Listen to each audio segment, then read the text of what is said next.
राजे शिवाजीराव माने देशमुख, छत्रपती शिवाजी कॉलेज सातारा, भूगोलशास्त्र विभाग या महाविद्यालयामध्ये मी कमवानी शिका योजनेचा चेअरमन म्हणून काम पाहतोय। हे काम पाहत असताना माझ्याकडे आता 60 विद्यार्थी 11वी पासून ते MA भाग 2 पर्यंतचे आणि जवळजवळ 21 विद्यार्थिनी या कमवानी शिका योजनेमध्ये काम करत आहेत। या कमवानी शिका योजनेची 2 क्षेत्र या ठिकाणी आहेत। एक खालचं क्षेत्र गोडोली बाग म्हणून आहे की जे कल्याणी शाळेच्या समोर आहे आणि एक महाविद्यालयाच्या समोर आहे। खालचं क्षेत्र 10 एकर आहे आणि महाविद्यालयाच्या पाठीमागे जे क्षेत्र आहे ते जवळजवळ 2.5 एकरापेक्षा जास्त एक क्षेत्र आहे। या क्षेत्रामध्ये आम्ही आत्ता आपण ज्या क्षेत्रामध्ये उभा आहे हे पेरूची बाग आहे आणि पेरूची सरदार पेरूची अत्यंत चांगल्या प्रकारचे जात या ठिकाणी जवळजवळ 95 रोपं आहेत आणि आत्ता पेरूचा दर आम्ही 95 रुपये किलोनं हा पेरू देतोय। याशिवाय आपल्या पाठीमागं जे पाहतोय आपण ते लिंबोणीची 60 झाडं आहेत, चिक्कूची 30 झाडं आहेत। याशिवाय आपण गोल्डन सीताफळ लावलेलं आहे आणि गोल्डन सीताफळाचे आपल्याकडं 150 झाडं आहेत। याशिवाय शेवगाची 250 झाडं आपल्याकडे आहेत। नारळ आहे, तो नारळाची आपल्याकडं जवळजवळ आज 60 झाडं नारळाची आहेत आणि 50 झाडं आंबा, मोठा आंबा 50 झाडं आहेत आणि केळीची आपल्याकडं की जी देशी केळी आहे अत्यंत चांगल्या प्रकारची केळीची जात आहे। केळीची आपल्याकडं आत्ता जवळजवळ 350 झाडं आहेत आणि या सर्व क्षेत्रातून विद्यार्थ्यांच्या माध्यमातून अत्यंत चांगल्या प्रकारचं उत्पादन निघतं।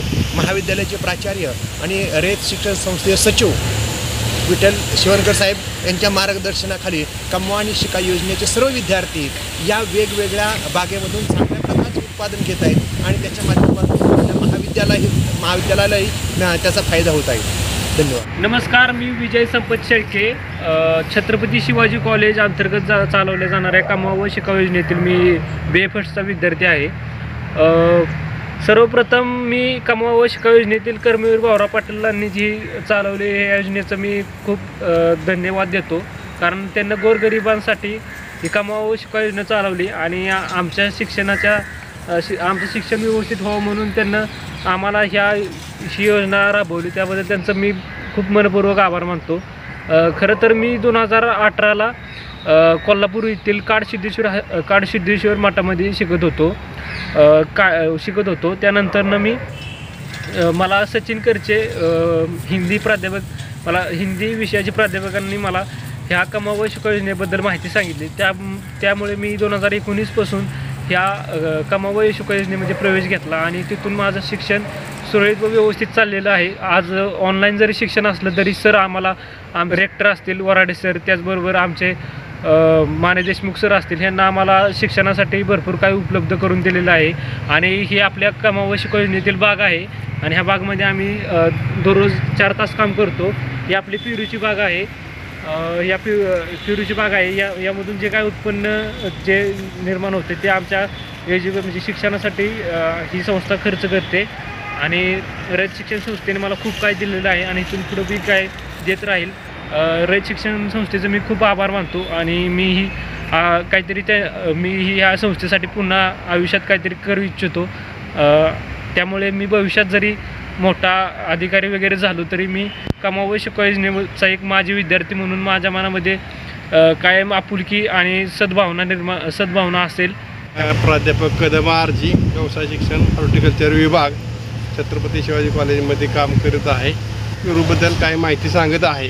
पेरूचं जे वनस्पतीशास्त्रीय नाव आहे ते सीडियम गुजावा, कुल आहे ती मिर्टेसी आणि पेरूचं जे मूळ स्थान आपण समजतो ते मेक्सिको या ठिकाणाहून पेरू हा आपल्या भारतामध्ये त्याचं आगमन झालेलं आहे आणि त्याच्यानंतर सगळीकडं ते लागवडीसाठी पसरलेलं आहे.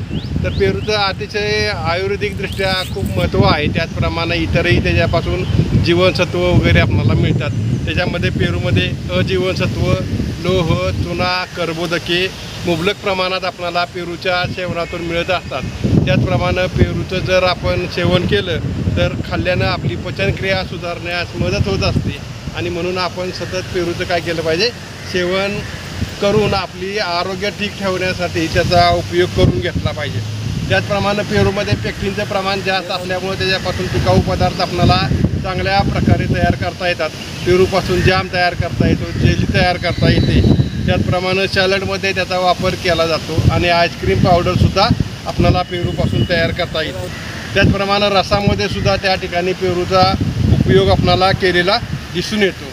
आयुर्वेदिक महत्त्वाच्या बाबतीत सांगायचं झालं तर त्या ठिकाणी पेरूची साल ही आव या रोगावर त्याचा वापर केला जातो. त्याचप्रमाणे पेरूच्या सालीच्या रसानं जखमा बऱ्या होतात.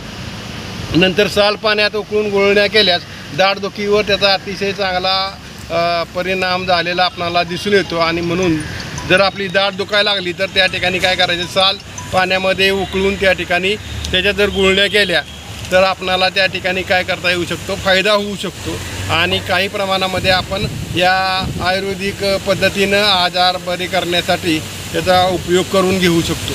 आता पेरूची लागवड करायचं म्हटलं की त्या ठिकाणी नेहमीच्या अंतरावर लागवड करायचं झाल्यास 6x6 मीटर अंतरावर लागवड करतात.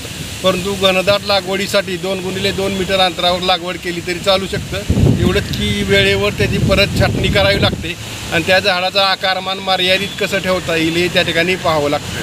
पेरूसाठी जमीन निवड हवामानाचाही आपण ज्या वेळेला विचार करतो त्यावेळेला समशीतोष्ण हवामानामध्ये पेरूची अतिशय चांगल्या प्रकारे लागवड होताना आपल्याला दिसून येते. त्यामुळं अशा हवामानामध्ये त्याची जर लागवडीसाठी निवड केली तर त्या ठिकाणी पेरूपासून आपल्याला भरपूर उत्पादन मिळू शकतं. त्याच्यानंतर मध्यम कसदार ते हलक्या जमिनीमध्ये सुद्धा पेरूची लागवड अतिशय चांगल्या प्रकाराने आपल्याला करता येऊ शकते आणि शक्यतो सुधारित जातींचा वापर जर केला म्हणजे उदाहरणार्थ सरदार आहे, लखनौ 46 आहे, नाशिक आहे, धारवाड आहे, अलाहाबाद सफेद आहे, अशापैकी जर जातींचा आपण लागवडीसाठी वापर केला तर निश्चितपणानं आपल्याला जास्त प्रमाणामध्ये त्या ठिकाणी उत्पादन मिळताना दिसून येतं आणि आपणाला पेरूपासून खूप चांगल्या पद्धतीनं अर्थार्जन होऊन त्या ठिकाणी आपला आर्थिक फायदा आपणाला पेरूच्या फळझाडाच्या लागवडीतून करून घेता येऊ शकतो.